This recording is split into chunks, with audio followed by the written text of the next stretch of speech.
Yes sir. Right, నిత్య మనం ఇప్పుడు మళ్ళీ కంటిన్యూ చేద్దాం నాన్న. సో ప్రీవియస్ సెషన్ లో మనం నేర్చుకున్నటువంటి ఎక్స్పెండిచర్ అక్రూడ్ కాన్సెప్ట్ గురించి నేర్చుకున్నాం కదా. Yes sir. ఎక్స్పెండిచర్ గురించి నేర్చుకున్నాం. సో ఈ ఎక్స్పెండిచర్ సంబంధించి ఒక స్టేట్మెంట్ రూపంలో తయారు చేయొచ్చు, ఇన్ఫర్మేషన్ ని ఒక లెడ్జర్ రూపంలో తయారు చేసుకోవచ్చు. రైట్ నాన్న. Yes sir. రైట్, ఒక స్టేట్మెంట్ తీసుకున్నప్పుడు సో మన అడ్జస్ట్మెంట్ ఫార్మాట్ చెప్తున్నాం నన్ను, ఏముంటది? Expenditure paid. సో ఎంత పేమెంట్ చేసాము కరెంట్ ఇయర్ లో, పేమెంట్ ఎంత అనేది చూస్తాం నాన్న. Yes sir. సో పేమెంట్ అనేది రైట్ నాన్న, ప్రీవియస్ ఇయర్ కి సంబంధించిన పేమెంట్ ఉండొచ్చు, కరెంట్ ఇయర్ ఉండొచ్చు, ప్రీపెయిడ్ ఉండొచ్చు, నెక్స్ట్ ఇయర్ కి పే చేయబోయే అమౌంట్ కూడా పే చేయొచ్చు, అడ్వాన్స్ అంటాం. సో పేమెంట్ అనగానే ఎప్పుడు ఆ ఇయర్ గా ఊహించుకోకూడదు. Payment can be made for the previous salary, current expenditure, current salary, future salary కదా. రైట్, నెక్స్ట్ ఈ పెయిడ్ కి సో ప్రీవియస్ ఇయర్ పేమెంట్ లో ఉంటే కనుక, సో ప్రీవియస్ ఇయర్ లో పే చేయాలి అవుట్ స్టాండింగ్ అన్నాం, అది ఇప్పుడు పేమెంట్ లో ఉందనుకో, అది ఇయర్ లో ఎక్స్పెండిచర్ P&L కి ట్రాన్స్ఫర్ అవ్వకూడదు. ఎందుకంటే అది లాస్ట్ ఇయర్ ఆల్రెడీ ఎక్కడికి వెళ్ళిపోయింది, P&L కి వెళ్ళిపోయింది. ఎందుకంటే మన కాన్సెప్ట్ ఏంటి? Accrued concept. What is an accrual? A year the ఆ ఇయర్ లోనే ఉంచాలి. ఎక్స్పెండిచర్ ఇంకర్ అయితే ఆ ఇయర్ లో P&L లో రాసేసుకోవడమే, పేమెంట్ కి సంబంధం లేదు. సో పేమెంట్ ఇయర్ చేసాం లాస్ట్ ఇయర్ ది, మరి ఇయర్ లో ఎక్స్పెండిచర్ అవ్వదు, లాస్ట్ ఇయర్ లో అయిపోయింది కాబట్టి ఇక్కడ నుంచి దాన్ని ఏం చేయాలి? Minus previous year of previous year. Right, ఒకవేళ కరెంట్ ఇయర్ అవుట్ స్టాండింగ్ ఉందని ఇంకా పే చేయలే, అది ఎక్స్పెండిచర్ అవుతుందా అవదా? ఎక్స్పెన్స్ అవుతుంది సార్. ఎక్స్పెండిచర్ అవుతుంది. So plus out standing of current year. Right నా. అలాగే ప్రీపెయిడ్, ఈ ఇయర్ ది ముందు ఇయర్ పే చేస్తాం, ప్లస్ చేయాలి సార్. ఆ ముందు ఇయర్ పే చేస్తాం కానీ ముందు ఇయర్ లో ఎక్స్పెండిచర్ కింద రాయలే, అప్పుడు ఇయర్ లో ఎక్స్పెండిచర్ కింద రాయాలంటే ఏం చేయాలి? Plus. So prepaid for the previous year.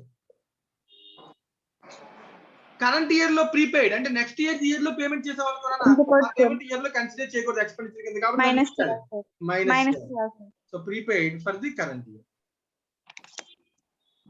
ఇది చేయడం వల్ల 4 అడ్జస్ట్మెంట్ చేయడం వల్ల మనకి ఏమొస్తుంది అన్న? కరెంట్ ఇయర్ ది వస్తుంది, సాలరీస్ ఎక్స్పెండిచర్ ఇంకర్డ్ వస్తుంది అన్న. Incurred means current period, means transfer to P&L account. So P&L account కి ఎప్పుడు వెళ్ళేది ఏంటన్నా? Incurred expenditure, not paid expenditure. So this statement can be prepared in the form of ledger also. So try చేద్దామా? Yes sir. Expenditure account. So expenditure account ledger తయారు చేయడానికన్నా ముందు previous year నుంచి వచ్చే లెడ్జర్స్ ఏముంటాయి నాన్న? అవుట్ బ్యాలెన్స్ వస్తుంది sir. Previous year నుంచి మనకి ఒక ట్రయల్ బ్యాలెన్స్ ఉందనుకో, సో ప్రీవియస్ ఇయర్ కి సంబంధించిన అకౌంట్స్ కదా ముందు మనం రాసుకుంటాం. అవును సార్. సో ప్రీవియస్ ఇయర్ లో for example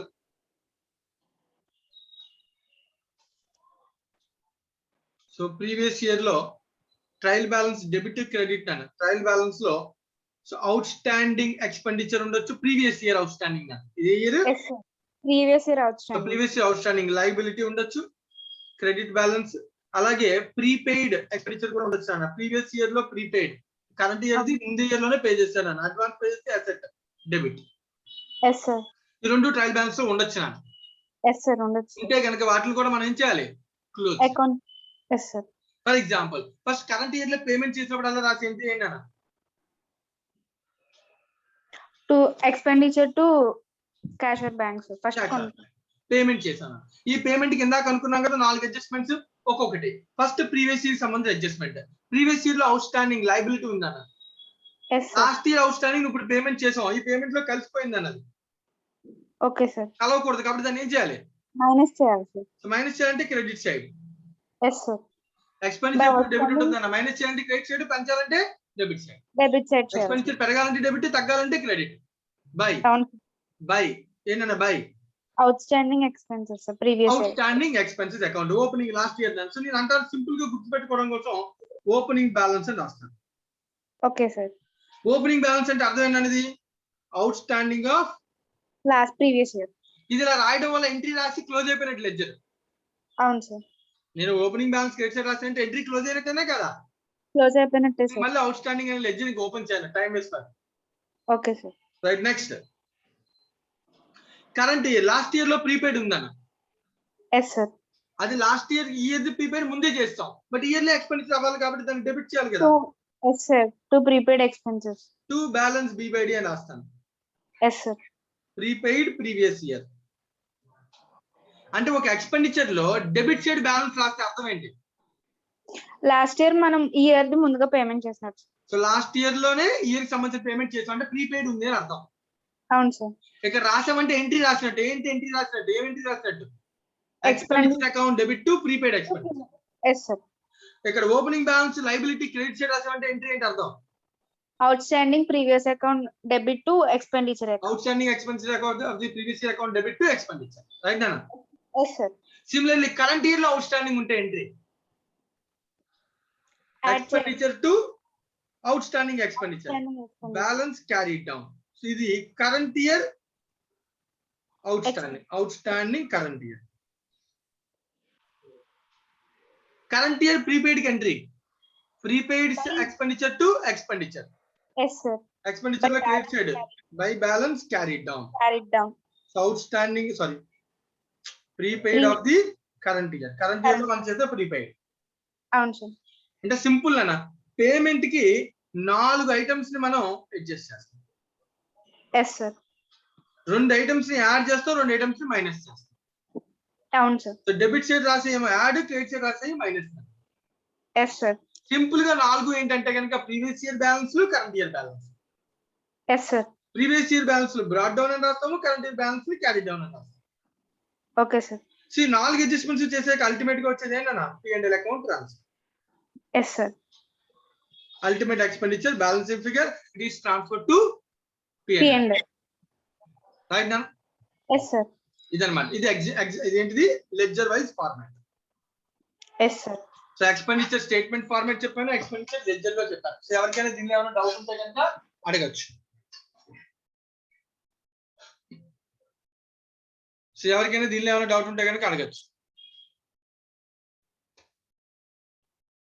so ledger preparation ఎవరికైనా డౌట్ ఉన్నా అడగచ్చు, స్టేట్మెంట్ ప్రిపరేషన్ ఎవరికైనా డౌట్ ఉన్నా అడగచ్చు.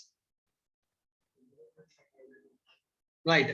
సో ఇప్పుడు నేను కాన్సెప్ట్ చెప్పాను కదా, దీన్ని ప్రాక్టికల్ గా కొంచెం అడ్జస్ట్మెంట్ పాయింట్ ఆఫ్ వ్యూ చూద్దాం. Okay sir. నిజంగా నేను కొన్ని ఎగ్జాంపుల్స్ అడుగుతాను, జాగ్రత్తగా ఆలోచించి సమాధానం చెప్పాలి. Okay sir.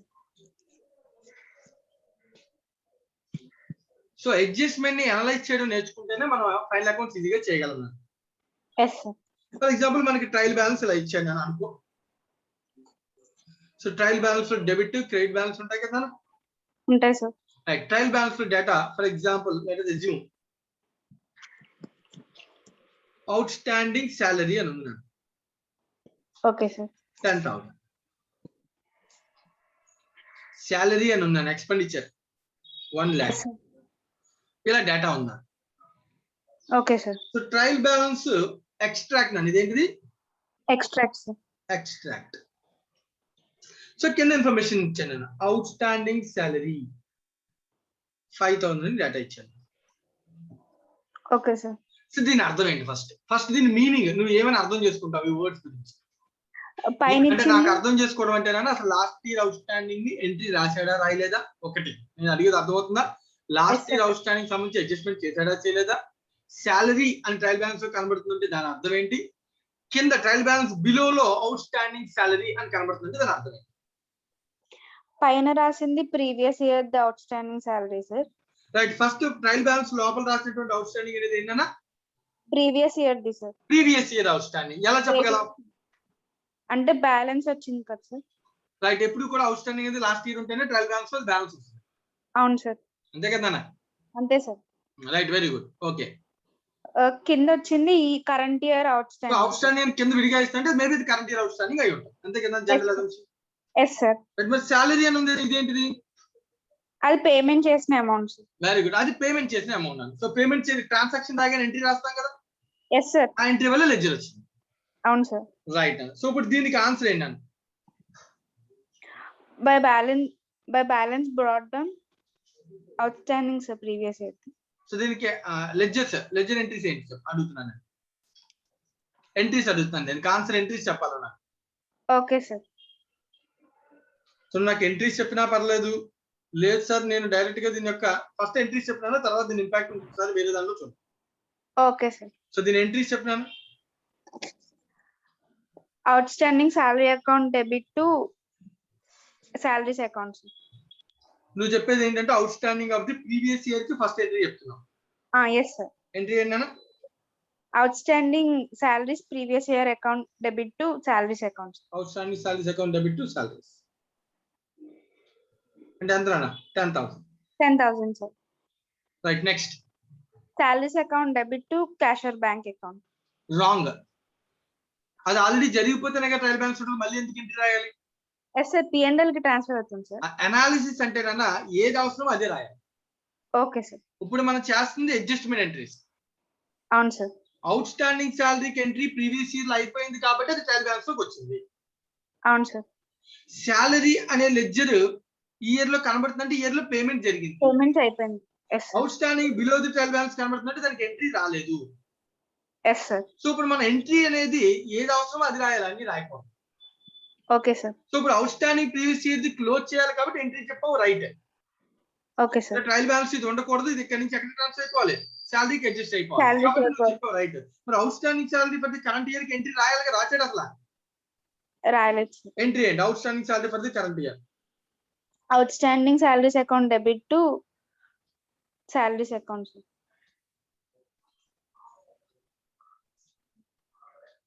ఎంత రానా? 5,000 sir.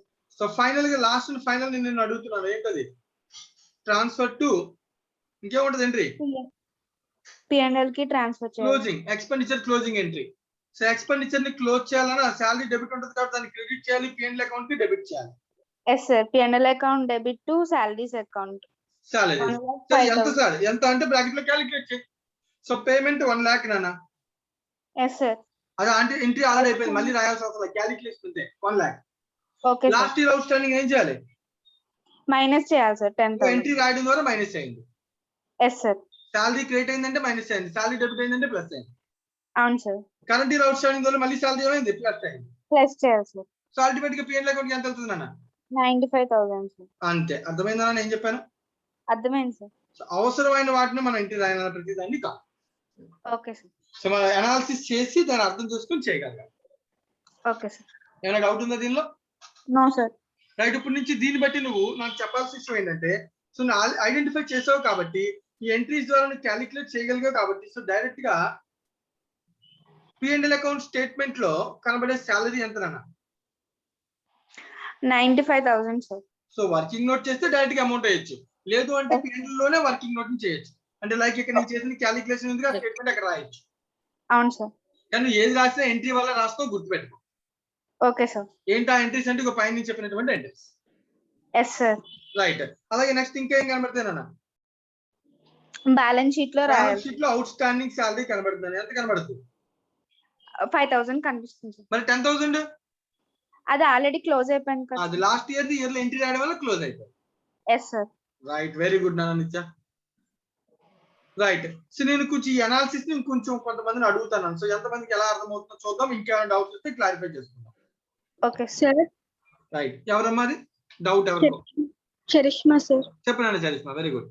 Current year outstanding entry salary account debit to outstanding salary. అవునమ్మా, salary outstanding salary. Okay okay, sorry.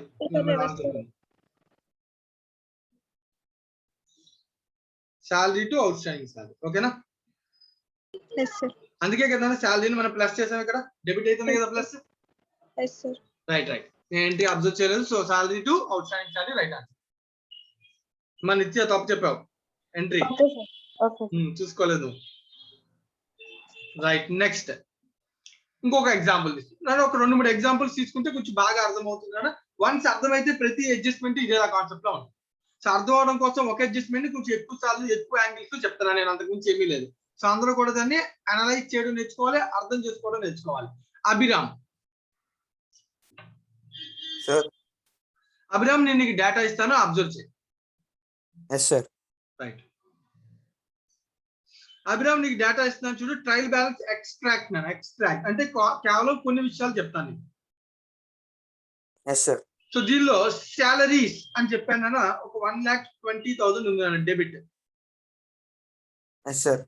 Right. Next prepaid salaries అని చెప్పి ఒక 5,000 ఉంది నాన్న. Okay sir. ఓకేనా? ఇంతే డేటా. సో కింద బిలో ది ట్రయల్ బ్యాలెన్స్ ఇంకో డేటా ఇస్తాను. ఏంటా డేటా అంటే outstanding for the salaries 6,000. First analyse చేయనా ఇచ్చిన డేటా ప్రకారం ప్రతి ఐటమ్ శాలరీ రిలేటెడ్ ప్రతి ఐటమ్ ని అనలైజ్ చేయి. సో ట్రయల్ బ్యాలెన్స్ లో ఇచ్చిన శాలరీస్ కి మీనింగ్ ఏంటి? కరెంట్ ఇయర్ ది జరుగుతుంది. Don't say current year. Transaction అంటే paid.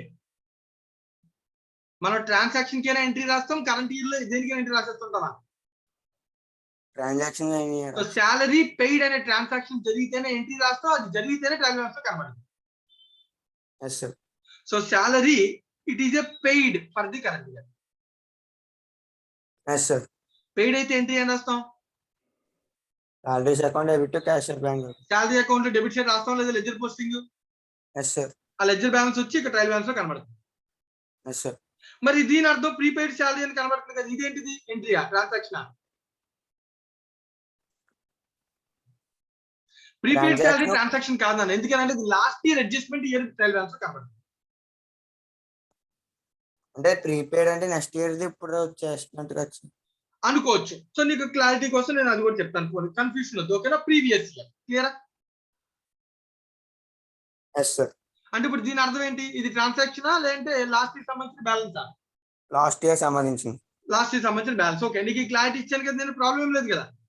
Yes sir. Right. So not an issue, no problem. Next outstanding salary. సరే ఓకే, ఒకసారి అవుట్ స్టాండింగ్ వెళ్ళడానికి ముందు ఇచ్చిన ఇన్ఫర్మేషన్ అడుగుతాను. ఏమి చెప్పబోతే ఇది కరెంట్ ఇయర్ అనుకోవడం కరెక్టా, ట్రయల్ బ్యాలెన్స్ లోది ప్రీవియస్ ఇయర్ అనుకోవడం కరెక్టా? జస్ట్ డౌట్స్, ఎన్ని రకాల డౌట్స్ ఏం రావచ్చు. అభిరామ్ క్వశ్చన్ మళ్ళీ అడిగినా. Yes sir. ప్రీపెయిడ్ సాలరీ అని ట్రయల్ బ్యాలెన్స్ లో కనబడుతుంది. ప్రీవియస్ ఇయర్ దా కరెంట్ ఇయర్ దా ఏమి చెప్పలేదు. అజంప్షన్ ఏం తీసుకుంటాం? ఎప్పుడు ఏదైనా అనుకోవచ్చు కదా. అనుకోలేము నాన్న. ఎందుకంటే prepaid for the current year అంటే అడ్జస్ట్మెంట్ నాన్న. Yes sir. Prepaid for the current year అనేది ఒక అడ్జస్ట్మెంట్ నాన్న. అడ్జస్ట్మెంట్ అనేది ఈ ఎండ్ లోనే చేస్తాం. Okay sir. ఈ ఎండ్ లో అడ్జస్ట్మెంట్ అంటే జనరల్ గా బిలో ది ట్రయల్ బ్యాలెన్స్ ఉంటాయి నా. Within trial balance adjustments చాలా తక్కువ ఉంటాయి. కావాలంటే చేయొచ్చు తప్ప లేకపోతే చెయ్యను. Yes sir. నేను చెప్పిన పాయింట్ అర్థమైందా? Yes sir. చెప్పు, ఏం చెప్పాను? ట్రయల్ బ్యాలెన్స్ లో ఉన్న వాటికి అడ్జస్ట్మెంట్స్ తక్కువ ఉంటాయి, అడ్జస్ట్మెంట్స్ ఉన్నవి ట్రయల్ బ్యాలెన్స్ కింద ఉంటాయి. అది. సో జనరల్ గా ఈ రెండు అడ్జస్ట్మెంట్స్ అనేవి ఎక్కడ ఉంటాయి? బిలో ది ట్రయల్ బ్యాలెన్స్ ఉంటాయి. ఉండాలి కంపల్సరీ నేను చెప్పట్లా, బట్ ఉంటాయి. సో కాబట్టి ఎప్పుడైనా క్వశ్చన్ లో ట్రయల్ బ్యాలెన్స్ లో ఏదైనా కనబడుతుంది అనుకున్నా ఫస్ట్ అజంప్షన్ ఏం తీసుకోవడం కరెక్ట్. ఏదైనా అడ్జస్ట్మెంట్ జనరల్ గా బిలో ది ట్రయల్ బ్యాలెన్స్ ఉంటాయి. అందుకని ఎప్పుడైనా ట్రయల్ బ్యాలెన్స్ లో ఏదైనా అడ్జస్ట్మెంట్ ట్రాన్సాక్షన్ కనబడుతుంది అనుకో, దాని అర్థం ఏంటి? అది ఏ ఇయర్ దాని అర్థం? ప్రీవియస్ ఇయర్ అని అర్థం నాన్న. ఓకేనా? Yes sir. ఓకేనా అభిరామ్? క్లియర్ కదా అభిరామ్? Yes sir. రైట్. ఇప్పుడు నువ్వు నాకు దీనికి సంబంధించి జనరల్ ఎంట్రీస్ చెప్పు. దీనికి అడ్జస్ట్మెంట్ ఎంట్రీస్ మనం ఈ రెండు లో ఎలా రాస్తామో చెప్పు. సాలరీస్ టు క్యాషియర్ బ్యాంక్, అది మామూలు సాలరీ సార్. ట్రాన్సాక్షన్ మళ్ళీ ఒకసారి సాలరీ టు క్యాషియర్ బ్యాంక్ రాయినా వద్దా? Yes sir. రాయినా వద్దా? Yes sir. రాయను, ఎందుకంటే ఆల్రెడీ రాస్తేనే ట్రయల్ బ్యాలెన్స్ వస్తున్నాను. Okay sir. ప్రీవియస్ ఇయర్ నుంచి salary and expenditure balance sheet లో ట్రయల్ బ్యాలెన్స్ లోకి వస్తుందా? సార్. రాదు కదా. సాలరీ అనే ఎంట్రీ రాస్తేనే సాలరీ అకౌంట్ డెబిట్ చేస్తాం. Yes sir. అనలైజ్ చేయడం అంటే ఇదే. అక్కడ ఉన్నది ఏదో బై హార్ట్ చేసి ప్లస్ మైనస్ కాదని. అనాలిసిస్ అంటే అదే. సో ట్రయల్ బ్యాలెన్స్ ఒక పేరు కనబడగానే మనం ఐడెంటిఫై చేయాలి. సో సాలరీస్ అని కనబడుతుంది అంటే that is a transaction, that means salary is paid. ఓకేనా? Okay sir. ఎంట్రీ ఆల్రెడీ అయిపోయింది కాబట్టి ట్రయల్ బ్యాలెన్స్ ఉంది, లేకపోతే ట్రయల్ బ్యాలెన్స్ ఉంటుంది కదా ఏది కూడా. Yes sir. రైట్. మరి ఇప్పుడు సార్ ఇది ట్రాన్సాక్షన్ కాదు, ఇది ఎందుకు ట్రయల్ బ్యాలెన్స్ లోకి వచ్చింది? ఎందుకంటే ఇది ప్రీవియస్ ఇయర్ లో బ్యాలెన్స్ షీట్ లో ఉన్నదాన్ని ప్రతిదీ కూడా మన కరెంట్ ఇయర్ లో లెడ్జర్ ఓపెన్ చేస్తాం కదా. సో ప్రీవియస్ ఇయర్ ఏదైనా బ్యాలెన్స్ ఉంటుంది, కరెంట్ ఇయర్ లో ట్రాన్సాక్షన్ వల్ల బ్యాలెన్స్ వస్తుంది, లేదా ప్రీవియస్ ఇయర్ బ్యాలెన్స్ షీట్ నుంచి బ్యాలెన్స్ వస్తుంది. సో గుర్తుపెట్టుకో, ఏదైనా కరెంట్ ఇయర్ లో ట్రయల్ బ్యాలెన్స్ ఏం కనబడతాయి, either previous year balance sheet నుంచే వస్తుంది, లేదంటే కరెంట్ ఇయర్ ట్రాన్సాక్షన్ వల్ల ట్రయల్ బ్యాలెన్స్ లో లెడ్జర్ కనబడుతుంది. Okay sir. సో చెప్పు, ట్రయల్ బ్యాలెన్స్ లో లెడ్జర్ దేని వల్ల కనబడుతుంది? కరెంట్ ఇయర్ ట్రాన్సాక్షన్ వల్ల లేదా last year very good. Previous year balance sheet లో ఏదైనా లెడ్జర్ బ్యాలెన్స్ ఉన్నది కనబడుతుంది ట్రయల్ బ్యాలెన్స్ లో, లేదా కరెంట్ ఇయర్ లో ఏదైనా ట్రాన్సాక్షన్ జరిగితే ఆ ఎంట్రీ వల్ల లెడ్జర్ బ్యాలెన్స్ కనబడుతుంది. అంటే ఈ శాలరీ అనేది కనబడుతుంది అంటే అది అర్థం ఏంటి? It is already been paid, transaction done, మళ్ళీ ఎంట్రీ రాయాల్సిన అవసరం లేదు. మరి అడ్జస్ట్మెంట్ అంటే ప్రీవియస్ ఇయర్ లో ఉన్నటువంటి శాలరీ బ్యాలెన్స్ కనబడుతుంది కదా. ఈ 5,000 లాస్ట్ ఇయర్ లో పే చేస్తాం అన్నాడు. Current year salary last year లో పే చేస్తాం, అదే కదా ప్రీపెయిడ్ అంటే అర్థం. మరి current year salary last year లో పే చేస్తే అది కరెంట్ ఇయర్ లో శాలరీ కింద అవ్వాలి కదా సార్.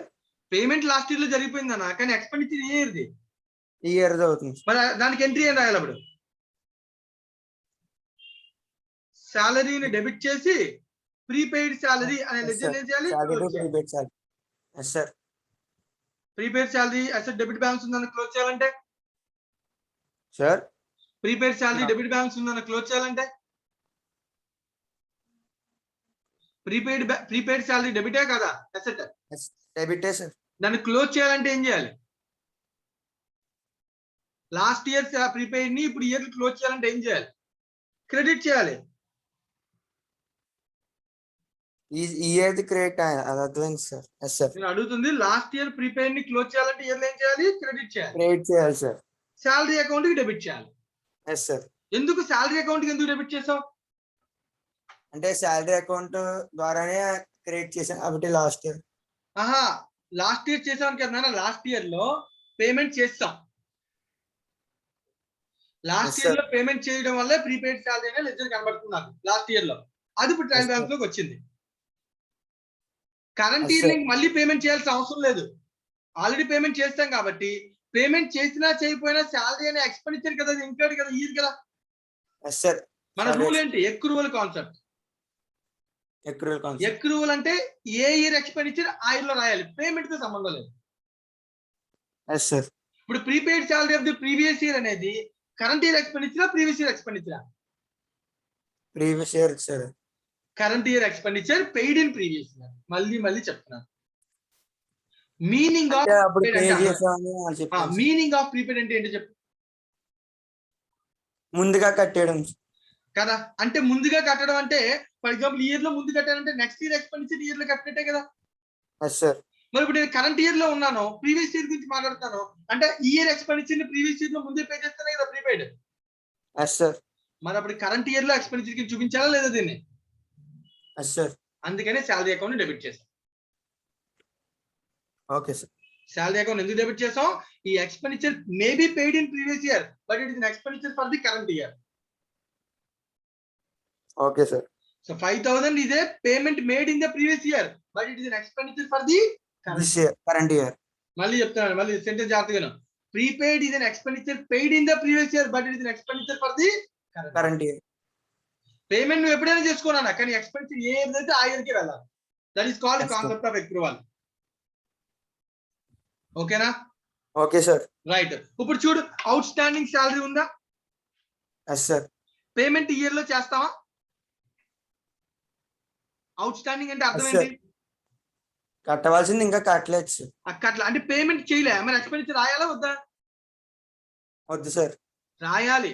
పేమెంట్ తో సంబంధం లేదు, శాలరీ ఎక్స్పెండిచర్ ఇయర్దే కదా. అది లాస్ట్ ఇయర్ శాలరీస్ కదా సార్. మరి అది ట్రయల్ బ్యాలెన్స్ కింద ఇస్తే లాస్ట్ ఇయర్ ఎందుకో, ట్రయల్ బ్యాలెన్స్ లోపల ఉంటే లాస్ట్ ఇయర్, ఇది current year. Okay sir. Analysis Abhiram, analysis అదే మరి. ట్రయల్ మీనింగ్ అర్థమవుతుంది అభిరామ్? అవుట్ స్టాండింగ్ శాలరీ అనేది ట్రయల్ బ్యాలెన్స్ లో ఉండుంటే అప్పుడు లాస్ట్ ఇయర్ అవుతుంది. లాస్ట్ ఇయర్ అవుతుంది. మరి బిలో ది ట్రయల్ బ్యాలెన్స్ ఉందంటే అది ఏ ఇయర్ అవుతుంది? Current year. మరి కామన్ సెన్స్ వాడాలి కదా నువ్వు. కరెంట్ ఇయర్ అవుట్ స్టాండింగ్ అనేది ఇయర్ లో ఎక్స్పెండిచర్ ఇంకర్డ్ కానీ నాట్ పెయిడ్. ఎక్స్పెండిచర్ రాస్తానా రాయనా? రాస్తాను. ఎంట్రీ అని చెప్పు. Salaries account debit outstanding salaries. అంతే. సో నువ్వు ఎంట్రీ రాసేసడం నేర్చేసుకుని ఉంటారు, కానీ దాన్ని ట్రయల్ బ్యాలెన్స్ లో చూసి దాన్ని అనలైజ్ చేయడం నేర్చుకోవడమే ఫైనల్ అకౌంట్స్ అంటే.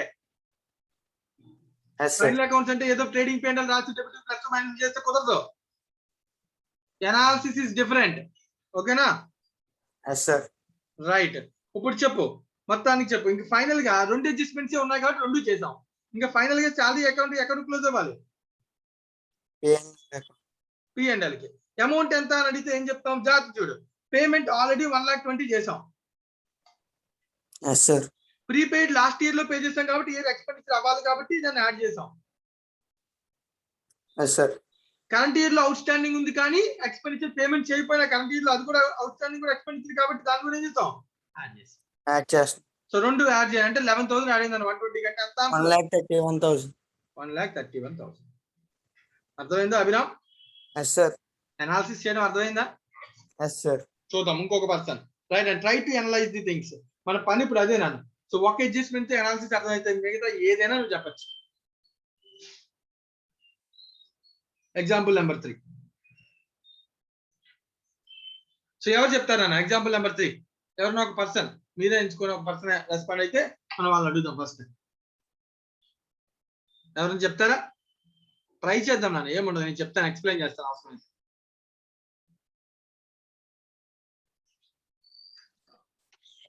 రైట్. హేమంత్ కొంచెం గట్టిగా. సార్.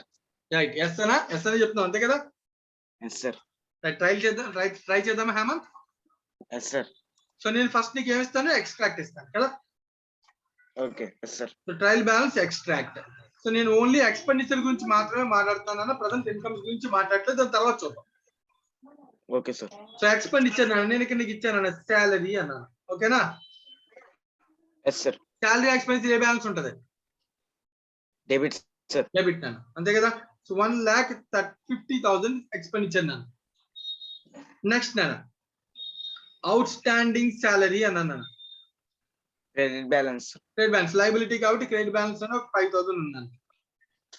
ప్రీపెయిడ్ శాలరీ అన్నాను. ప్రీపెయిడ్ అంటే ముందే పే చేసిన అసెట్ కాబట్టి ఒక 3,000 డెబిట్ సైడ్ రాశాను. అంతే. ఇది ట్రయల్ బ్యాలెన్స్ ఎక్స్ట్రాక్ట్ అన్న. సో కింద ఇన్ఫర్మేషన్ ఇచ్చాను అన్న. ప్రీపెయిడ్ శాలరీ మళ్ళీ ఇచ్చాను అన్న 8,000. ఓకేనా? ఫస్ట్ నువ్వు అనలైజ్ చేయి. ఫస్ట్ ట్రాన్సాక్షన్స్ అనలైజ్ చేయి Hemanth. Okay sir. Analyse the every word, every ledger. So trial balance లో శాలరీ అనే లెడ్జర్ ఎందువల్ల వచ్చి ఉండొచ్చు?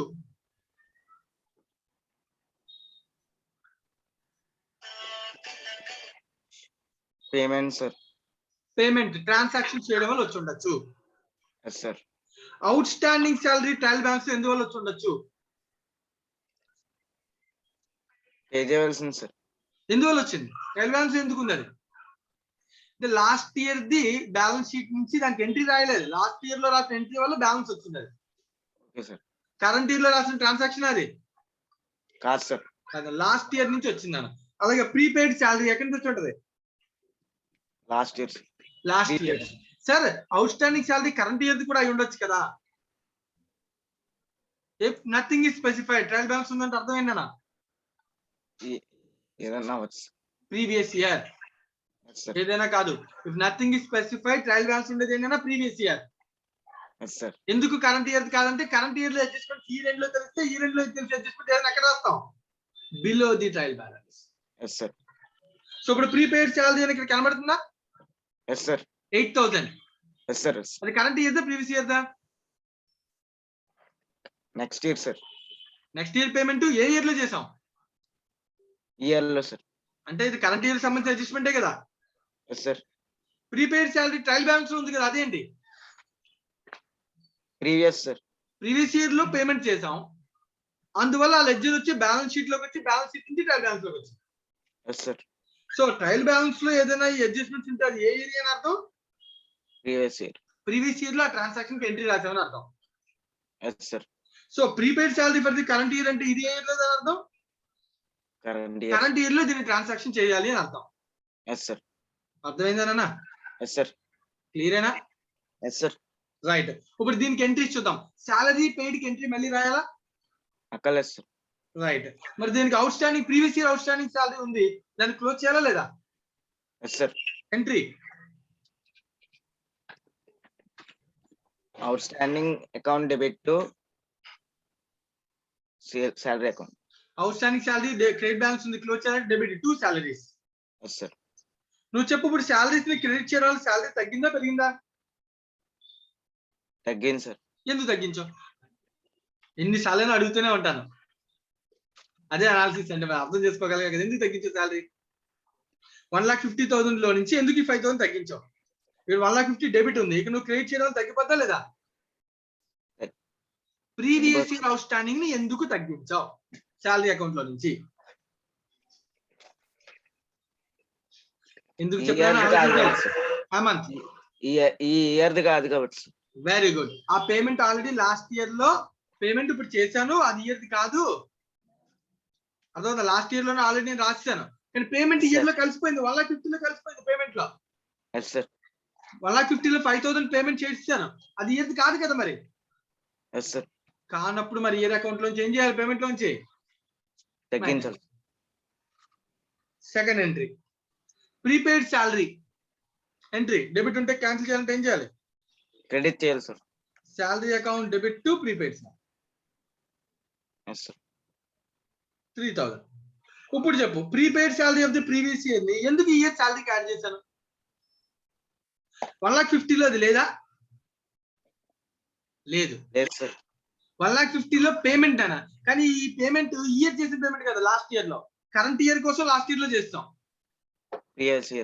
మరి ఇప్పుడు అది ఇయర్ లో సాలరీ కదా, ఇంకర్డ్ ఇయర్ కదా. మేబీ పెయిడ్ ప్రీవియస్ ఇయర్ అయి ఉండొచ్చు, బట్ ఇంకర్డ్ కరెంట్ ఇయర్. కాబట్టి దాన్ని ఇయర్ సాలరీకి యాడ్ చేయాలి. నెక్స్ట్ కరెంట్ ఇయర్ ప్రీపెయిడ్ సాలరీకి entry.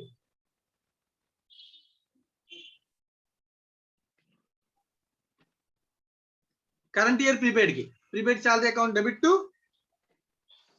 Salary. So current year prepaid ఎందుకు సాలరీ లోంచి మైనస్ చేస్తాను, క్రెడిట్ ఎందుకు చేస్తాను సాలరీ అకౌంట్ ని? ఎందుకనంటే ఇక్కడ పేమెంట్ 1,50,000 లో ఈ 8,000 కూడా పేమెంట్ అనే కదా, మొత్తం పేమెంట్ అంతరికి ఒకటే ఎంట్రీ, సాలరీస్ టు బ్యాంక్. 8,000 కలిసిపోయింది. తర్వాత తెలిసింది, అబ్బో 8,000 ఇయర్ లో చేస్తాను పేమెంట్, కానీ ఇది ఇయర్ ఎక్స్పెన్సివ్ కాదు, ఇయర్ది. నెక్స్ట్ ఇయర్ ఎక్స్పెన్సివ్ ఇయర్ లో పే చేస్తే ఇయర్ పేమెంట్ లో దాన్ని ఉంచచ్చా? చేయకూడదు. కాబట్టి 1,50,000 డెబిట్ లోంచి తగ్గించాలంటే సాలరీ అకౌంట్ ఏం చేయాలి? క్రెడిట్ చేయాలి. రైట్ నా? So last and final fourth entry P&L transfer. P&L account debit to expenditure. Means ఇక్కడ ఎక్స్పెండిచర్ పే సాలరీ కింద సాలరీస్. సో క్యాలిక్యులేట్ చేయి. సో ట్రయల్ బ్యాలెన్స్ లో నీకు ఇచ్చినటువంటి సాలరీస్ ఎంత? 1,50,000. సార్ స్క్రీన్ స్టాక్ అయిపోతుంది. 1,50,000 చూడనా? నెక్స్ట్ లో ఉంటది, పర్వాలేదు. 1 సెకండ్ ఆగుదాం. ఓకేనా? కనబడుతుందా? P&L అకౌంట్ లో ఉన్న సాలరీ ఎంతనా? సారీ, ట్రయల్ బ్యాలెన్స్ లో సాలరీ ఎంత? 1,50,000. 1,50,000 లో last year outstanding salary ఏమవుతుందన్నా? Minus. Last year prepaid salary ఏమవుతుందన్నా? Plus. Current year prepaid salary ఏమవుతుందన్నా? మైనస్. నువ్వు ఏది ఎంట్రీ రాస్తావో అదే జరుగుతుంది ఇక్కడ. హలో సార్, చెప్పు నాన్న. సార్ అంటే కట్ అయిపోయింది సార్. పర్వాలేదు నాన్న. 1,50,000 minus 5,000 plus 3,000 minus 8,000. The answer is 1,40,000. ఓకేనా? ఫస్ట్ ట్రయల్ బ్యాలెన్స్ అనాలిసిస్ చేయడం అర్థమవుతుందా? సో కొంచెం ప్రాక్టీస్ చేయాలని హేమంత్. ఎంత బాగా అనలైజ్ చేయగలిగితే అంత బాగా అకౌంట్స్ వచ్చేస్తాయి. Okay sir. ఈ లెవెల్లో నువ్వు ఇది ఎంత బాగా నేర్చుకుంటే అది నెక్స్ట్ ప్రతి చాప్టర్ లోనే ఉపయోగపడుతుంది అన్న. ప్రతి లెవెల్లోనే అనాలిసిస్ అర్థమవుతుంది. Okay sir. రైట్ అన్న. Thank you. నెక్స్ట్ పర్సన్, అమ్మాయిలు ఎవరినైనా అడుగుతాం. ప్రజ్ఞ. మా ప్రజ్ఞ, నీకు అర్థమైందా కాన్సెప్ట్ అంతా? మా కొంచెం గట్టిగా మాట్లాడినాను. రైట్. ఇప్పుడు ఇంకొక ఎగ్జాంపుల్ చూద్దాం, ట్రై చేస్తావా? రైట్. ఒక ట్రయల్ బ్యాలెన్స్ డేటా ఇస్తున్నాను, extract. Okay sir. Debit credit balances. ఈసారి నేను రెంట్ అన్నాను, ఎక్స్పెండిచర్ ఏంటి సార్? రెంట్. Okay sir. 80,000 అని చూపించాను డెబిట్ లో. Okay sir. Outstanding rent 3,000 చూపించాను అన్న. Okay sir. నేను కింద ఇస్తాను నేను నీకు ప్రీపెయిడ్ రెంట్ 4,000. Okay sir. క్లియరా? Clear sir. రైట్. ఇప్పుడు ఫస్ట్ దీన్ని అనలైజ్ చేయి. బిలో ది ట్రయల్ బ్యాలెన్స్ ఇచ్చినటువంటి డేటాని విత్ ఇన్ ట్రయల్ బ్యాలెన్స్ ఉన్న డేటాకి ఎంట్రీస్ అనలైజ్ చేయి. Yes sir. ఫస్ట్ రెంట్ అనే వర్డ్ ఎందుకు వచ్చింది? Payment sir. పేమెంట్ చేయడం వల్ల, ట్రాన్సాక్షన్ వల్ల వచ్చింది. రైట్. అవుట్ స్టాండింగ్ రెంట్ ఎందుకు వచ్చింది? Previous year sir. Previous year. ఎందుకంటే సార్ అది కరెంట్ ఇయర్ అయి ఉండొచ్చు కదా. కరెంట్ ఇయర్ అయి ఉంటే జనరల్ గా బిలో ది ట్రయల్ బ్యాలెన్స్ ఉంటుంది. సార్. రైట్ అన్నా? Previous year. బ్యాలెన్స్ షీట్ లో ఉన్న బ్యాలెన్స్ ఇప్పుడు రాసుకున్నాం అంతే, అది ట్రాన్సాక్షన్ వల్ల కాదు. Yes sir. Last year transaction. ఓకేనా? Okay sir. ఆ ప్రీపెయిడ్ రెంట్ ఇదేంటిది? కరెంట్ ఇయర్ లో జరిగిన ట్రాన్సాక్షన్ నెక్స్ట్ ఇయర్ కోసం. Yes sir. రైట్ అన్నా? Yes sir. సో దీనికి జనరల్ ఎంట్రీస్ ట్రై చేయి. ఫస్ట్ ఎంట్రీ దేనికి వస్తుంది? అవుట్ స్టాండింగ్ రెంట్ వస్తుంది సార్. అవుట్ స్టాండింగ్ రెంట్ కి entry outstanding rent account debit to rent account. Very good. Outstanding rent account debit 3,000 to rent account. Second entry prepaid rent sir. Prepaid rent account debit to rent account. Account. So చెప్పు, ఇప్పుడు నువ్వు అర్థం చేసుకున్నావు కదా, దీన్ని ఒకసారి జాగ్రత్తగా analyse చేద్దాం. Yes sir. సో ఇది రెంట్ అకౌంట్ ని క్రెడిట్ చేయడం అంటే తగ్గించడమే కదా. Yes sir. Last year outstanding ఇప్పుడు ఎందుకు తగ్గిస్తున్నావు? కరెంట్ ఇయర్ లో క్యాలిక్యులేట్ చేస్తున్నాం. 80,000 లో లాస్ట్ ఇయర్ ది పేమెంట్ ఉండిపోయింది, అది ఉండకూడదు. Yes sir. అది ఎక్స్పెండిచర్ లాస్ట్ ఇయర్ లో రాసేసాం. Yes sir. కానీ పేమెంట్ లాస్ట్ ఇయర్ లో రాసేసాం, కానీ ఎక్స్పెండిచర్ కింద పేమెంట్ ఇయర్ లో చేసాం, ఉండకూడదు పేమెంట్ లో, అందుకని మైనస్ చేసాం. Yes sir. మరి ఇప్పుడు చూడు, ప్రీపెయిడ్ 4,000 ఎందుకు మైనస్ చేసాం? రెంట్ మళ్ళీ ఇది కూడా మైనస్ చేసాం. ఎందుకు చేసాం? నెక్స్ట్ ఇయర్ కి చేయాలి కదా సార్. నెక్స్ట్ ఇయర్ పేమెంట్ ఇప్పుడే చేసాం. Yes sir. మరి 80,000 లో కలిసిపోయింది. 80,000 లో ఉండొచ్చా నెక్స్ట్ ఇయర్ లో? ఉండకూడదు సార్. ఏ ఇయర్ ఆ ఇయర్ లోనే ఉండాలి, బికాస్ వీఆర్ ఫాలోయింగ్ ఎక్కువ. సింపుల్ అని అంతేనా? ఇప్పుడు entry, final entry P&L account debit to rent account. Very good నాన్న ప్రజ్ఞ. సెంటర్ వాల్యూ క్యాలిక్యులేట్ చేద్దాం. 80,000 మైనస్ 3,000 మైనస్ 4,000. ఆన్సర్ 73,000. ఓకేనా? Okay sir. సో ఈ ఎంట్రీస్ అన్ని కూడా జనరల్ ప్రాపర్ లో మనం రాసి, రైట్, డైరెక్ట్ గా మనం ఏం చేస్తాం, P&L అకౌంట్ లో 73,000 రెంట్ అనే అకౌంట్ కి, ఇక్కడ మనం క్రియేట్ చేసినటువంటి ప్రీపెయిడ్ ఏదైతే అసెట్ మళ్ళీ కరెంట్ ఇయర్ లో క్రియేట్ చేస్తామో ఎక్కడికి వెళ్తాయి? బ్యాలెన్స్ షీట్ కి ట్రాన్స్ఫర్. Yes sir. ఈ అవుట్ స్టాండింగ్ అనే రెంట్ ఎందుకు ట్రాన్స్ఫర్ అవుతుంది బ్యాలెన్స్ షీట్ కి? Previous year. ఆ ప్రీవియస్ ఇయర్ లో ఆల్రెడీ డెబిట్ క్రెడిట్ ఉంది, ఇప్పుడు డెబిట్ చేయడం ద్వారా ఏమైంది? క్యాన్సిల్ అయిపోయింది. Yes sir. రెంట్ అకౌంట్ మొత్తం అంతా కూడా ఎక్కడికి వెళ్ళిపోయింది? P&L కి వెళ్ళిపోయింది. Yes sir. కానీ ఇక్కడ ప్రీపెయిడ్ అనేది క్రియేట్ చేయడం వల్ల అది ఎక్కడికి వెళ్తుంది? Balance sheet. Balance sheet. Right నాన్న? Okay sir. This is the analysis of the trial balance.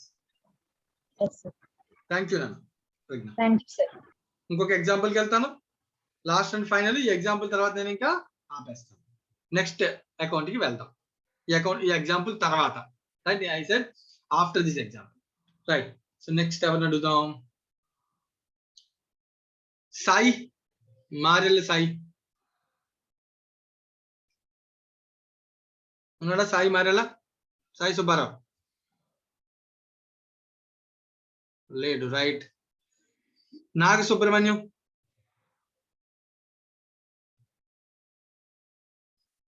Naga Subrahmanyam respond అవ్వాలనా? Yashwant, Sai Yashwant,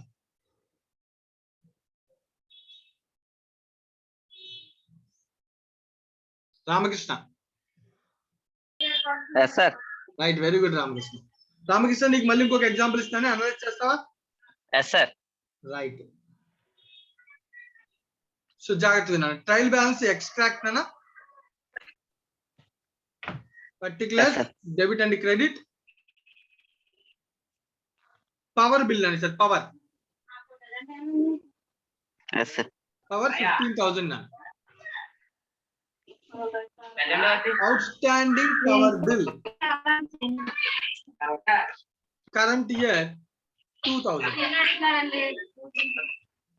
outstanding power bill current year 2000 okay na yes sir next prepaid power 3,000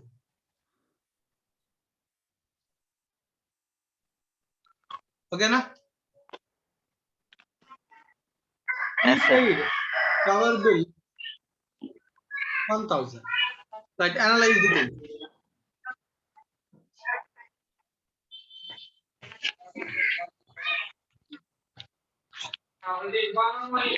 analyze cheyana first of all ee power enna ఈ year లో జరిగిన transaction sir ఇది transaction 15,000 very good outstanding power enna current year ఈ year లో కట్టాల్సింది కట్టలేదు sir 2,000 ఆ year లో కట్టాల్సింది కట్టలేదు కదా ఎంట్రీ రాసినా రాలేదా అంటే రాసే సార్ నేను అడుగుతున్నాను నేను ఎంట్రీ రాసాడా రాలేదా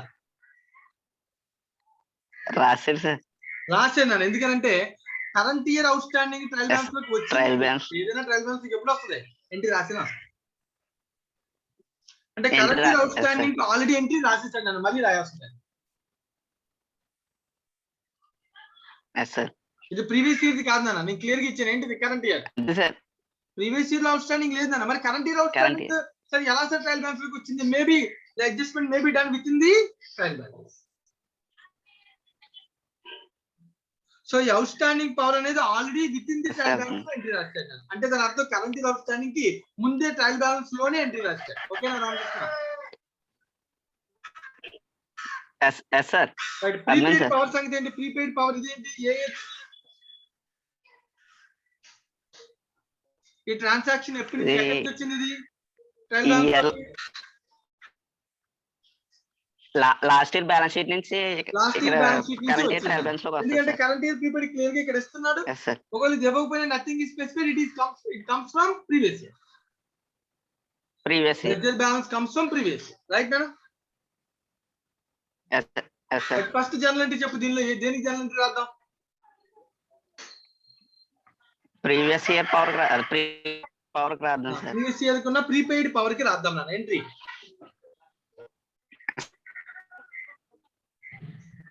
power expenditure power bill account debit to prepaid power prepaid power bill account 3,000 దీనికి ఎంట్రీ రాసాం మరి Yes, sir. దీనికి ఎంట్రీ రాయాలా లేదా కరెంట్ ఇయర్ ప్రీపెయిడ్ రాయల్ కదా sir prepaid power account debit to prepaid power account debit to power bill power bill power bill account 1,000 Yes. ఈ 2,000 కి entry రాయనా వద్దా అవసరం లేదు అది రాయకూడదు సార్ ఆల్రెడీ ముందే రాశారు కదా సార్ ఇంట్లో రాశాను వెరీ గుడ్ ఫైనల్ గా నేను రాద్దాం నన్ను ఏంటిది P&L అకౌంట్ కి క్లోజ్ చేద్దాం expenditure P&L to power bill so bracket లో క్యాలిక్యులేట్ చేద్దాం 15,000 కి ఏమేమి అడ్జస్ట్ చేద్దాం ప్లస్ 3,000 చేయాలి okay plus 3,000 minus 1,000 what about 2,000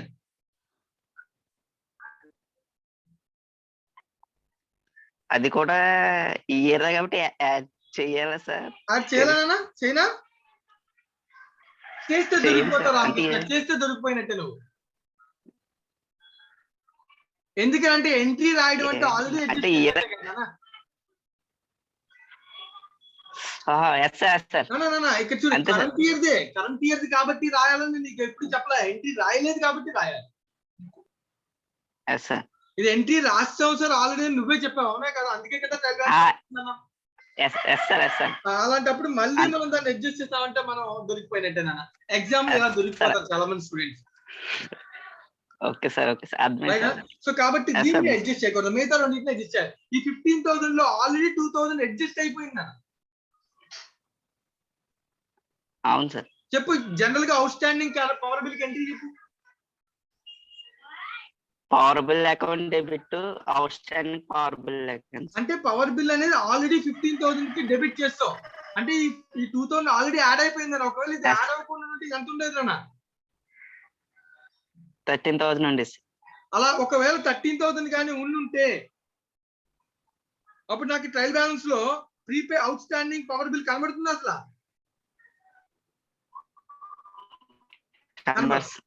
కనబడదు. అది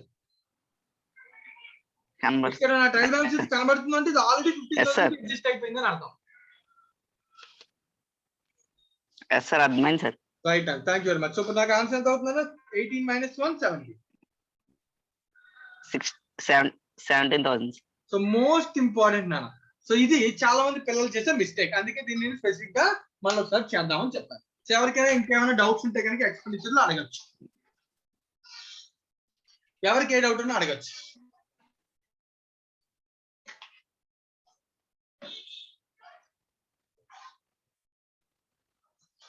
సో జోగినాథ్, నీకు ఇది అర్థమైందా నాన్న? సార్ అంతా అర్థమైందా నీకు క్లియర్ గా జోగి? సార్ రైట్ జోగి, ఇప్పుడు మనం ఒక సమ్ చేద్దాం. ఇన్స్టిట్యూట్ టెక్స్ట్ బుక్ లో ఇచ్చిన సమ్ సాల్వ్ చేద్దాం. ఓకేనా? ట్రై చేద్దామా? Okay sir. రైట్. సో నేను క్వశ్చన్ ఓపెన్ చేస్తాను. 1 సెకండ్.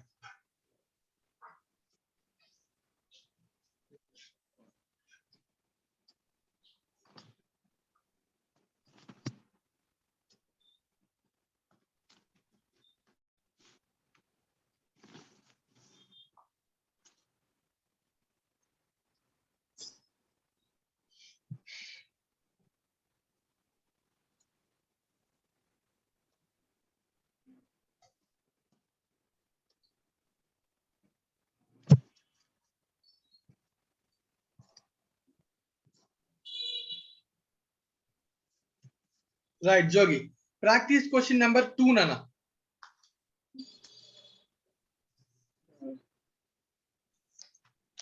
జోగి అర్థమవుతుందా? ప్రాక్టీస్ క్వశ్చన్ నెంబర్ 2 కనబడుతుందా స్క్రీన్ మీద? సరే. సో క్వశ్చన్ అనుకున్నంత ఈజీ కాదు, ఏది పడితే అది చెప్పకూడదు. సో క్యాలిక్యులేటర్ దగ్గర పెట్టుకో, టెక్స్ట్ బుక్ దగ్గర పెట్టుకో, చదువుతాను. నేను అడిగిన దానికి ఎగ్జాక్ట్ గా ఆన్సర్ ట్రై చేసి చెప్పాలి. ఓకేనా? Okay sir. జోగి ఓకేనా? ఓకేనా sir? Okay sir. Okay right, start చేస్తున్నాను, చదువుతాను. Sen Gupta and company employees a team of 8 workers who are paid 30,000 per month each in the year ending on 31st March 2019. So 2019 లో ఒక data ఇచ్చాను, నేను ప్రతిదీ రాస్తున్నాను. సో 2019 అంటే 2018-19 అని ఇయర్ అని అర్థం. జోగి 18-19 ఇయర్ లో సాలరీస్ ఎక్స్పెండిచర్ ఎంత? 2,40,000 సార్. 8 మెంబర్స్. ఎలా వచ్చిందన్న? అంటే 8 వర్కర్స్ టీమ్ లో ఒక్కొక్కరికి 10,000 సాలరీ ఇంటూ 12 months అన్న. ఇయర్ మొత్తం అడుగుతుంటే 1 month చెప్పారు కదా. సో అప్పుడు ఎంత అవుతుందండి? 30,000 into 8 into 12, that equals to 28,80,000 is the expenditure for the year 18-19. Sir. Is it expenditure paid?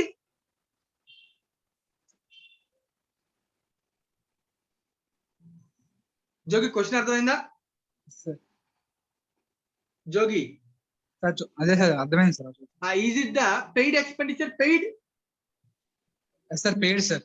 Wrong. ఎక్కడ చెప్పాడు పెయిడ్ అని? చెప్పాడు. Very good. Were paid.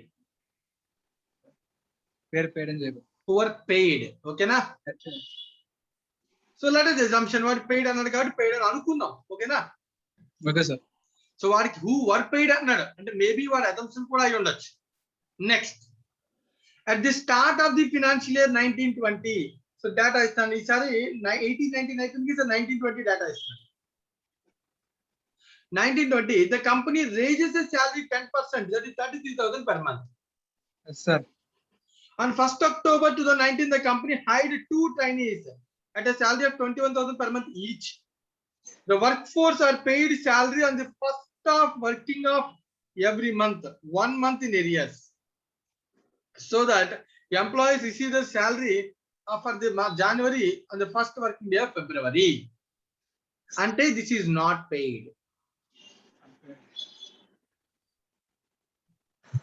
Right అన్న, దిస్ ఈజ్ నాట్ పెయిడ్. వాడి యొక్క ఇన్ఫర్మేషన్ ఇచ్చాను అన్న. పేమెంట్ కి రూల్ ఏంటి? జనవరిది ఫిబ్రవరి 1st, ఫిబ్రవరిది మార్చ్ 1st. అంటే ఏ month next month 1st pay చేస్తున్నారు. Yes sir. రైట్ అన్న. ఇప్పుడు ఆలోచిద్దాం. 1920లో అక్టోబర్ వరకు ఒక క్యాలిక్యులేషన్, అక్టోబర్ తర్వాత ఒక క్యాలిక్యులేషన్. అంతే sir. April to September. October beginning అంటే సెప్టెంబర్ ఎండింగే కదా. Yes sir. ఎన్ని నెలలు ఏప్రిల్ టు సెప్టెంబర్ అంటే? ఏప్రిల్ సెప్టెంబర్ అంటే 5 months. 6 months. 6 months sir. April, May, June, July, August, September. గుర్తుపెట్టుకో. ఫినాన్షియల్ ఇయర్ అంటే ఏప్రిల్ నుంచి మార్చ్ అనే ఇయర్ కి ఎప్పుడు కూడా మిడిల్ ఎప్పుడు? సెప్టెంబర్. జనవరి టు డిసెంబర్ అయితే మిడిల్ ఎప్పుడు? జూన్ అండి. మర్చిపోకూడదు రెండు ఎప్పుడు. Okay sir. April to September financial year. Half year, financial year లో హాఫ్ ఇయర్. ఎంతమంది ఉన్నారు హాఫ్ ఇయర్ పాటు మన దగ్గర వర్కర్స్? 8 వర్కర్స్. శాలరీ ఒక్కొక్కరికి ఎంత? ఒక్కొక్కరికి 33,000 సార్. ఆ ఇయర్ 6 months అంటే ఎంత పే చేయాలి? ఇంకర్డ్ అండి, ఇదంతా ఇంకర్డ్, పెయిడ్ కాదు. Okay, incurred. 8 into 33,000 into 6. 15,84,000 sir. ఇది ఓకేనా? ఇదంతా కూడా పే చేయాల్సినటువంటి అమౌంట్ నాన్న. ఎంత పే చేసామో వాడు ఇచ్చిన కండిషన్ ప్రకారం మళ్ళీ క్యాలిక్యులేట్ చేద్దాం. నెక్స్ట్ అక్టోబర్ టు మార్చ్, ఇది ఇంకో 6 months కదా. ఈసారి వర్కర్స్ 8 కాదు, 10 sir. 8 into 33,000 into 6 plus 2 sir. ఇంకో extra 2 into 21,000 per month into 6 months. 6 sir. Any doubt? Calculation చూడు. 8 into 33,000 into 6 ఆల్రెడీ ఇందాక చేసే ఎంత? 1584 plus 2 into 21,000 into 6. 2,52,000 sir. So total total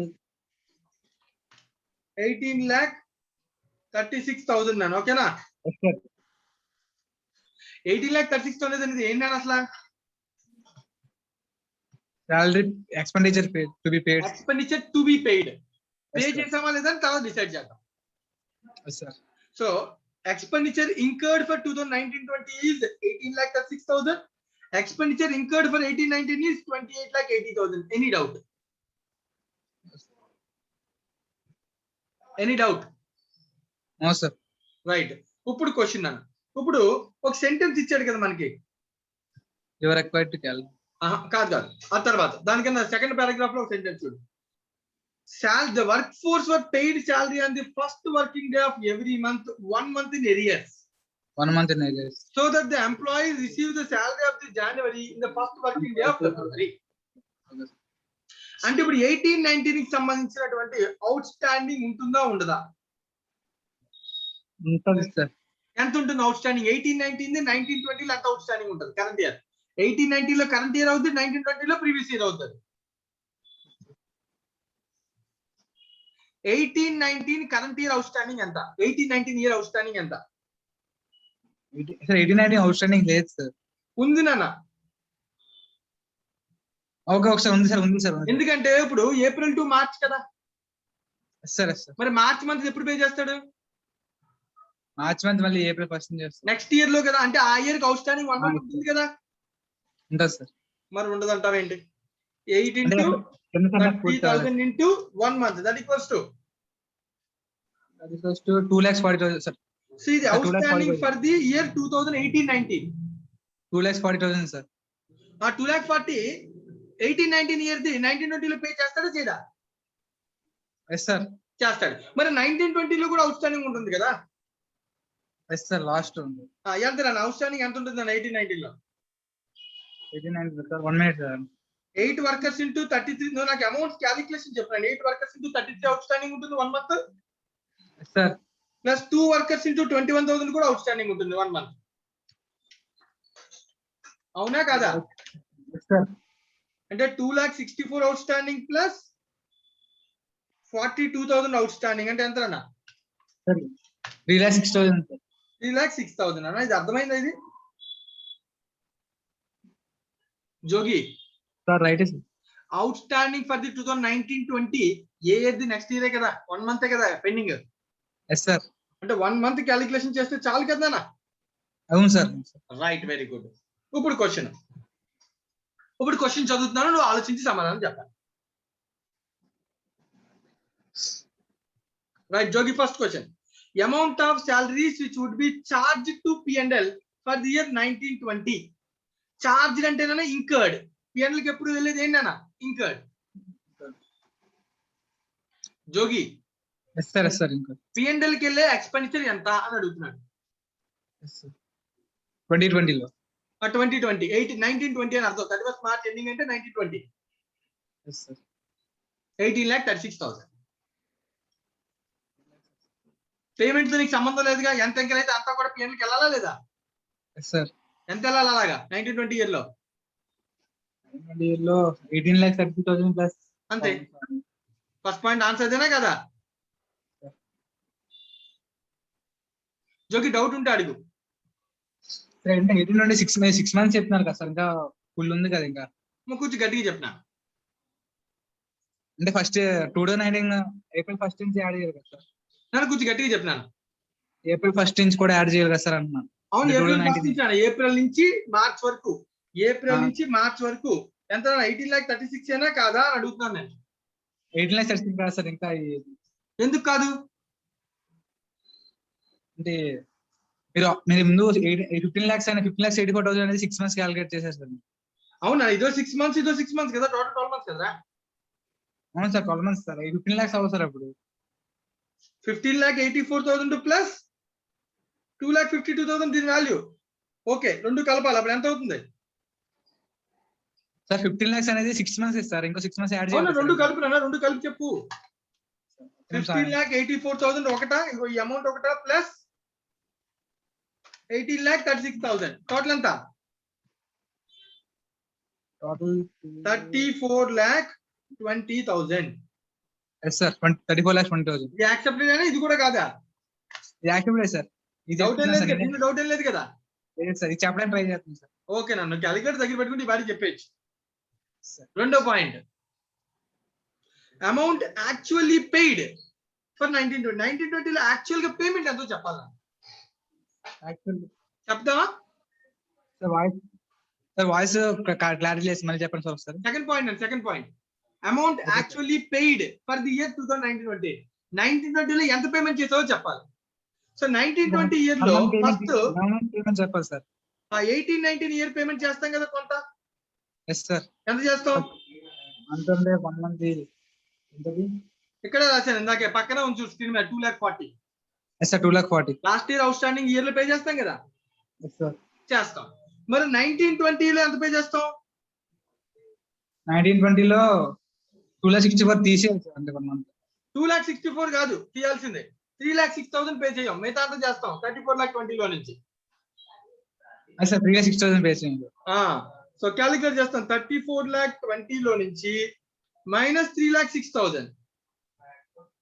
అంటే కరెంట్ ఇయర్ 19-20 లో ఎంత పే చేస్తాం అంటే 34,20,000 మైనస్ 3,06,000, 31,14,000. జోగి సార్, అర్థమైందా ఇది? Yes sir. సో మనం రెండు పేమెంట్లు కూడా 19-20 లోనే చేస్తాం, కానీ 18-19 కి సంబంధించిన పేమెంట్ 2,40,000 పే చేస్తాం, 19-20 కి సంబంధించిన పేమెంట్ 31,14,000 పే చేస్తాం. రెండు కలిపి ఎంత పేమెంట్ చేస్తాం? కలిపి 33,54,000 పే చేస్తాం. 33,54,000. మరి 19-20 కి సంబంధించి ఇంకా అవుట్ స్టాండింగ్ ఉంది కదా, అది 3,06,000 ఎప్పుడు పే చేస్తాం? నెక్స్ట్ ఇయర్ చేస్తాను సార్. వాడు అడగలేదు నన్ను, మనల్ని అడిగింది కేవలం ఈ ఇయర్ కి ఎంత అని అడిగాడు. ఓకేనా? Third question, outstanding for the current year. ఇది తెలియకుండా అసలు పేమెంట్ చెప్పగలరేంటి? Outstanding 3,06,000 sir. 3,06,000 అయిపోయింది సార్. ఓకేనా? చాలా డౌట్ ఉంటే అడగచ్చు ఇంకెవరైనా. Okay Jogi, thank you Jogi. Okay sir. Right, mute చేసే. సో ఎవరికైనా దీనిలో ఏదైనా డౌట్ ఉంటే అడగచ్చు. సో దీంతో మనకి ఎక్స్పెండిచర్ సంబంధించి అనాలిసిస్ అంటే అయిపోయింది. ఎక్స్పెండిచర్ సంబంధించి అనాలిసిస్ చెప్పాను, అడ్జస్ట్మెంట్ ఎలా అర్థం చేసుకోవాలో చెప్పాను, ఆ అడ్జస్ట్మెంట్ మీద ఏది పేమెంట్కి వెళ్తుంది, ఏది పేమెంట్ అవుతుంది, ఏది అవుట్ స్టాండింగ్ ట్రయల్ బ్యాలెన్స్ ఉంటుంది, ట్రయల్ బ్యాలెన్స్ బిలో ఉంటే ఏంటి, విత్ ఇన్ ఉంటే ఏంటి, నెక్స్ట్ ఇయర్ బ్యాలెన్స్ షీట్కి ఏం వెళ్తుంది, నెక్స్ట్ ఇయర్ పిఎన్ఎల్కి ఏం వెళ్తుంది, ఇలా ప్రతి విషయం గురించి నేను చెప్పాను. ఒకసారి జాగ్రత్తగా మళ్ళీ అందరూ కూడా ప్రిపేర్ అవ్వండి. ఇంకేమైనా డౌట్స్ ఉంటే నెక్స్ట్ సెషన్ లో అడగండి. అడిగిన తర్వాత మనం నెక్స్ట్ సెషన్ లో ఇన్కమ్ గురించి మాట్లాడదాం. రైట్ అన్న? సో దీంతో మనకి వాళ్ళ క్లాస్ ఎండ్ చేస్తున్నాం. Thank you.